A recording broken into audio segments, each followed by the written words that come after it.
Hello again. I hope that nobody will feel I have a personal grudge about the odious, sanctimonious hypocrites who run Hope Not Hate, the supposed anti-racist charity. Honestly, some of my best friends are odious, sanctimonious hypocrites. However, when a leading light of Hope Not Hate, their political organiser, a man who has made a fetish of his progressive and anti-racist credentials, a busybody who helped draft the Online Safety Act, if you don't mind, turns out to be a dangerous paedophile, well, it does make you wonder if any of his chums at Hope Not Hate knew what he was like. I am, of course, referring to Liron Velleman. His bio on a blog he did for the Times of Israel reads as follows.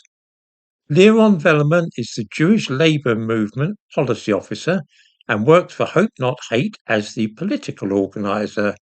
He is also a trustee of New London Synagogue, New North London Synagogue, and a keen sports fan. It doesn't mention his interest in little girls there, but perhaps there wasn't room.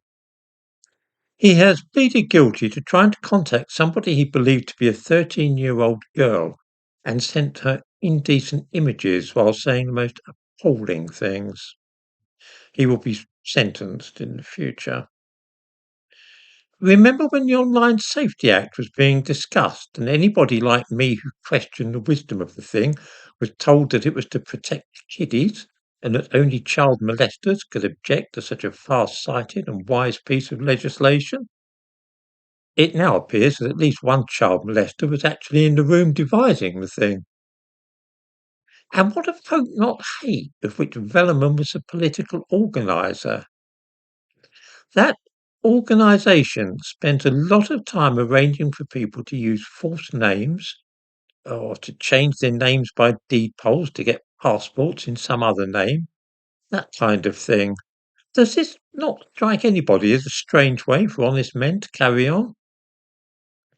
A man called Harry Shookman changes his name so that he can obtain a passport in the name of Christopher Morton and travels abroad under that identity.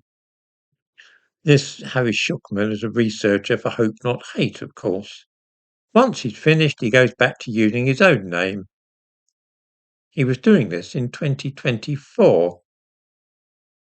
Some viewers might remember the undercover program exposing the far right. At roughly the same time, Liron Velleman was, of course, adopting the name Tim Graham to try and persuade a little girl to pose for him in her underwear. I wonder which of the two men first had the idea of flying under false colours in this way. Did Harry Shookman show Liron Velleman his passport in the name of Christopher Morton and tell him what a good idea it is to use fake identities in this way?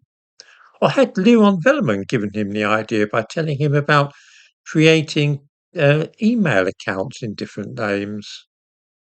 I'm bound to say that I have always viewed people using names other than their own in this way, let alone obtaining passports in another name, as deeply suspicious. Certainly, I have never felt the need to travel using a passport in any but my own name, and not yet occurred to me that I should communicate, say on YouTube or by email or anywhere else, using any other name but my own. That two people at Hope Not Hate were doing so in 2024 has the effect of making the organisation sound pretty dodgy to me. And I cannot help but wonder how many other people working there are in the habit of adopting other identities in this way. I think it would be no bad thing for people to start asking a few questions about Hope Not Hate.